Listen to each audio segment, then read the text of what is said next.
ऐसे क्वेश्चन। नमस्कार, news plus Rajasthan में आपका हार्दिक स्वागत है। आज हम पहुंचे हैं वार्ड 125 में। हमने जब इस वार्ड को देखा समझा तो यहाँ पर मालवीय नगर सेक्टर 5, 7, 8, दुर्गापुरा, खवास जी का बाग, पंचशील कॉलोनी और गोकुल वाटिका का क्षेत्र था। यहाँ पर कांग्रेस से योगेश शर्मा और बीजेपी से राम प्रसाद शर्मा को टिकट मिला, लेकिन यहाँ पर जिसको टिकट नहीं मिला बीजेपी से वो थे राजकुमार हंसराजानी जी। टिकट नहीं मिलने के बाद नाराज़गी तो होती है, नाराज़गी के बाद निर्दलीय के रूप में खड़े हुए ये, और आज चुनाव चिन्ह अलमारी और बैलेट नंबर 3 पे ये दावेदारी कर रहे हैं। और बात करनी पड़ेगी इनसे कि क्या नाराज़गी रही पार्टी से जो निर्दलीय खड़ा होना पड़ा। सर नमस्कार। नमस्कार सर, जिस प्रकार देखा गया आप कर्मठ कार्यकर्ता रहे 20 साल से पार्टी के, लेकिन आपको टिकट नहीं मिला, नाराज़गी भी जायज़ है, लेकिन चुनाव लड़ने की सोची आपने निर्दलीय के रूप में। क्या समीकरण थे ऐसे जो आपको चुनाव लड़ना पड़ गया, वो बताइए। मेरा समीकरण ये था कि लगभग 30-40 साल से मैं कार्यकर्ता से जुड़ा हुआ हूँ। जो भी पार्टी ने मेरे से काम के लिए बोला मैंने वो पूरा काम करता रहा। उस समय मैंने एक बार टिकट मांगा था, उस समय निर्दलीय भी खड़ा हुआ था 2009 में।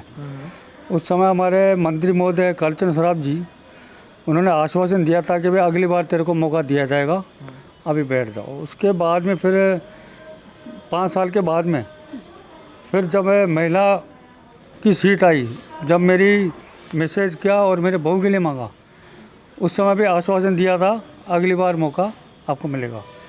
अब मेरा मौका आया है, इस समय मेरे को टिकट नहीं दी तो मजबूरन मेरी को निर्दलीय खड़ा होना पड़ा। और मेरी उम्र 60 साल हो गई है, उसके बाद में मौका मेरे को मिल नहीं सकता है। और समाज से जुड़ा हुआ हूँ, समाज के ऊपर भी मैं चल रहा हूँ। और हम चाहते हैं कि अच्छे वोटों से मेरा दुर्गापुरा ख्वाजी बाग का पूरा समर्थन है। एक तरफ वोट पड़ेंगे, मैं भगवान से मैं प्रार्थना करता हूँ निकल के आके बताना है कि साहब राजकुमार जी निकले हैं। सर आप निकलेंगे, आश्वासन भी कर रहे हैं लोगों से, लेकिन उनकी समस्याओं की आप बात कीजिए और क्या काम समस्याएं यहाँ की रही है और आप जीते क्या निराकरण करेंगे उसका। नहीं, मेरा तो एक ख्वाजी बाग कॉलोनी में एक ही समस्या है, मैं हमारे यहाँ पट्टे नहीं मिले। पट्टों के लिए हमने साल भर 1.5 साल से मंत्री महोदय तक हम गए, उसके बाद आश्वासन मिलता रहा, लेकिन हमारे को पट्टे अभी तक नहीं मिले, जिसमें दुर्गापुरा ख्वाजी बाग इनकी बहुत नाराज़गी है। और ख्वाजी बाग वालों ने मेरे को कहा कि अब आप निर्दलीय खड़े हो जाओ, हम आपको पूरा समर्थन देंगे और आप जीतने के बाद में हमारी ये राय है कि आपका पट्टों का मुद्दा है, आपका पहले पट्टे दिलाएंगे। ख्वाजी बाग की तो ये राय है इनकी। सर जिस प्रकार देखा गया है कि ये जो क्षेत्र है वो 2 हिस्सों में बटा नजर आता है, एक तो मालवीय नगर का क्षेत्र है और एक दुर्गापुरा का। मालवीय नगर के क्षेत्र में हवा जो चल रही है उसकी क्या विपरीत हवा यहाँ पर है, यहाँ पार्टी को वोट ना देके निर्दलीय को पसंद कर रहे हैं। बिल्कुल पसंद कर रहे हैं। आज जनसंपर्क में मेरे को जो लोगों ने बताया कि पार्टी के एक बार वोट लेने के बाद में यहाँ आते ही नहीं है। और निर्दलीय तो आप दुर्गापुरा के निवासी हो, गांव के हो, आपको यहीं से पकड़ लेंगे। वो 5 साल जीतने के बाद में एक बार यहाँ नहीं आते हैं, तो समस्या तो बहुत होती है। आप यहाँ खड़े हो जाओ, पूरा समर्थन मिलेगा आपको। सर अगर बात की जाए आपके ज़्यादा करिएगा सामाजिक कार्यों की, क्या क्या कार्य आपने यहाँ, क्योंकि वो जानना भी जरूरी है, उसके बिना जो हमारे दर्शक है वो जान नहीं पाएंगे आप में क्या क्या काम कराओ, किस आधार पर आपको वोट दें, तो वो बताइए। एक कार्य तो हमारे ख्वाजी का बाग में 37 साल से कब्जा हुआ था, 37 साल से कब्जा हटा नहीं कभी भी। मेरे कार्यकाल विकास समिति का अध्यक्ष होते ही सबसे पहले मैंने 37 साल का कब्जा था, जिसमें 50 पब्लिक को इतनी परेशानी आ रही थी आना जाने की, सिविल लाइन की कभी गाड़ी आए तो गाड़ी नहीं आती थी, उसको मैंने बिल्कुल खुलवा के और राहत प्रदान की। कम से कम 50 परिवारों का फ़ायदा हुआ। और इसके अलावा आप बता रहे थे कि आप जो चेटीचंड मेला कमेटी है उसमें भी योगदान रहता है। वो बिल्कुल योगदान रहता है। अस्तु चंड का मेला लगाते हैं, जिसमें हमारे यहाँ 15,000 श्रद्धालु जो आते हैं भोजन प्रसादी और मेला देखने आते हैं, जिसमें ये नहीं है कि सिंधी हो, नॉन सिंधी भी देखने आते हैं मेला हमारा। सर यहाँ पे जो खवास जी का बाग, पंचशील कॉलोनी और गोकुल वाटिका और दुर्गापुरा जो इस ये वाला एरिया है जैन पेट के सामने वाला, उसमें कितने वोट हैं लगभग और कितने आपको मिलने का अनुमान? लगभग हमारे ख्वाजी बाग में एक बूथ पे 1120 वोट हैं और दूसरे वोट में लगभग 1350 वोट हैं, जिसमें एक 11 ये ख्वाजी बाग के जो मेरे वोट हैं, कम से कम नहीं तो 900 से 1000 वोट आने की संभावना है कंफर्म।